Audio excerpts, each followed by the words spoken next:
guys, welcome back to Future Obsession. Today is a short episode, but it is a great one. I'm here at Adobe MAX 2025 with President of Digital Media at Adobe, David Wadhwani. Hey, thank you so much for joining me here. Thank you for having me. I think that this event is absolutely amazing. The energy is buzzing all throughout the atmosphere here, and it's full of creatives from all over the world. I love it. So by the way, just so you know, this is my 22nd Max. 22nd Max? Yes, Max actually started as part of a company called Macromedia, which was acquired by Adobe. So we've been doing this for 22 years, I think now. It is literally my favorite time of year because you get 10,000 of the most creative people across disciplines, across generations, across media. It's a fun place to just be and be inspired. Absolutely. Okay, this is my first Max, but I'm excited to hit my 22 mark as well.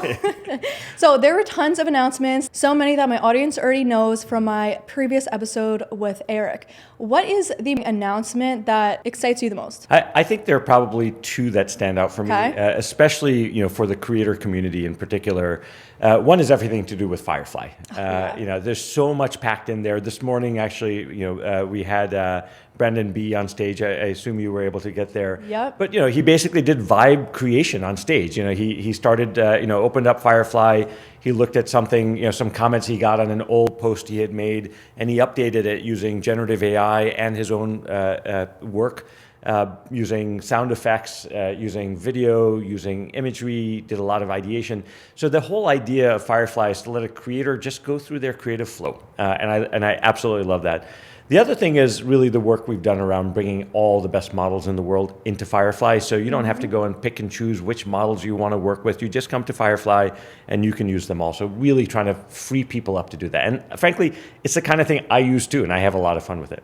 So we saw Brandon on stage today. He basically took a comment from one of his Instagram reels and did a live demo for us on Firefly, showing from ideation all the way to finished product what Firefly can do. Is that something you guys put in mind when you're creating these different updates? Because I feel like you're making it a lot easier for people to just start using Firefly and come up with ideas right off the bat. Absolutely. Like, what we've been talking about, and we talked about the last 22 years, what we've talked about at Max historically are these amazing products like Photoshop and Illustrator, Premiere, After Effects, Lightroom.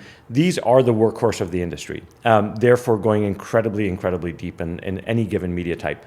What we see a lot happening, especially in the creator world, is cross-media, right? Mm-hmm. And agility matters, the volume of content you create matters, the ideas matter.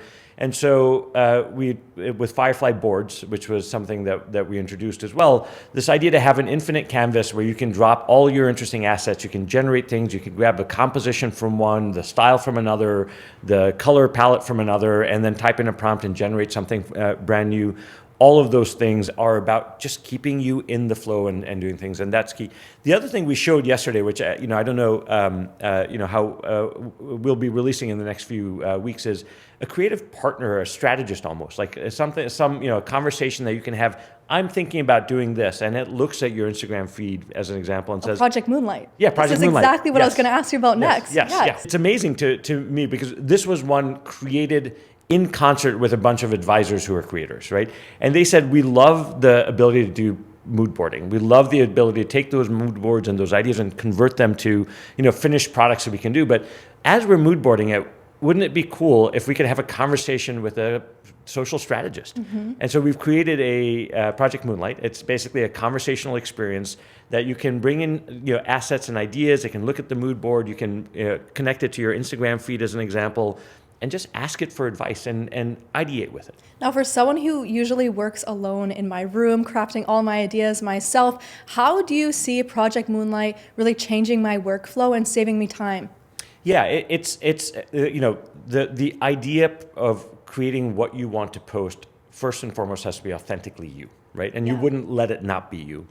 But the ideation phase is part of where, I think great ideas form. We talk about it often as like, when you want to create something special, you have to go through a divergence of thought before you get to a convergence of something you want to post. And what Project Moonlight does is it helps you with those divergent ideas, mm-hmm. right? So you may have something with a fixed mindset you're going in with, and you would, type it in. You say, hey, here's some pictures I'm thinking of posting. Here's the kind of vibe I'm looking for.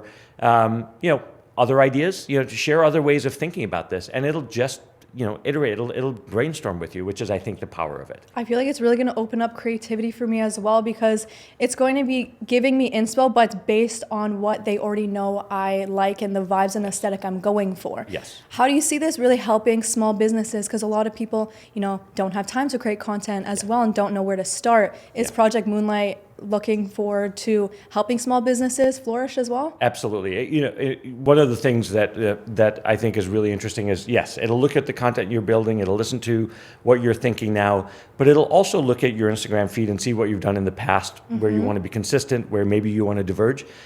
But it also understands what about your past posts have performed the best. Okay, so it analyzes it as well. Yes, yeah. Okay. So it can advise you, the things that have worked and guide you down that path. Oh, this is so exciting. Yeah. I'm definitely going to be using this. Yeah. This is awesome.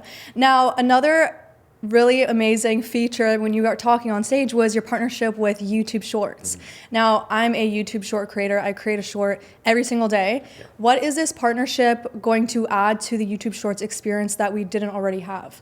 Yeah, it's the deep integration between the content you've posted that other people have posted that's remixable, connected in with the data and the analytics about what has been working, brought to you in a tool. So the ability to, on your mobile device, shoot some content, the ability to grab templates or grab and remix content that's already trending, the ability to remix that content, post it back out. I think all of that is a key part of it. We don't create purely in a vacuum very often these days, right? We're doing it in the context of what is really happening, in these social networks or these media formats or distribution vehicles.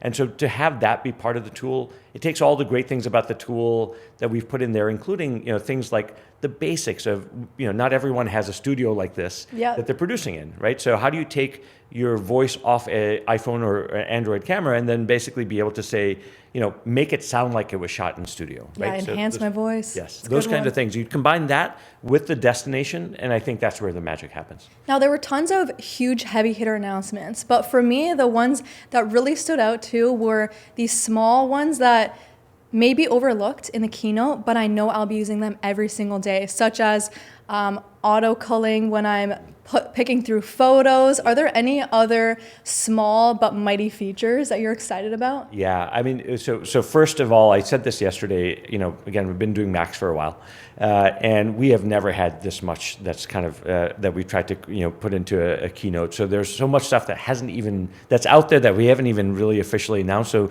keep an eye out going forward. But small things like, the auto calling certainly made a huge Everyone was difference. Screaming. Everyone was so excited about that. Yeah, and that's the idea. You take it. I do this too. I'll take like 20 pictures of one thing. Yep. Those are basically the same pictures, and it'll look at that and it'll use intelligence to figure out which it thinks is the best picture, right, of it. But you can then flip through it very quickly. So it just creates this organization. Another one that I think is going to be magical is the reflection removal. And those things like whether you're removing distractions, whether you're removing dust from the camera lens, whether you're looking, you got a shot with a reflection in it and something on the background and you want to just clean up the reflection. Those little touches, that's the Adobe magic that we always have done. Yeah. Maybe the one difference is that we are now focused on that magic coming to tools like mobile and AI assistance, so the conversational part of it. We want to bring all of that to a very approachable world, because not everyone has the time to put in all the effort to produce a Hollywood blockbuster. Absolutely. So many times I'm, on a plane on my phone editing things and I'm like, I wish I could have done this if I had my laptop with me. Right. But now I was playing around with Premiere Pro on my phone, on mobile, and there's so many features that are helping me out so much that I'm like, oh my goodness, thank you for even like small little things like resizing or things like that I used to have to do on my desktop. Yeah, and one of the things that we've really, we've had, we've done some things really, really well over the years as we've, done more on mobile. This one for me feels like we got it right. Yes. There's more features that we will be adding. It's not fully, baked in terms of the features, and we have a really rich roadmap over the next few months.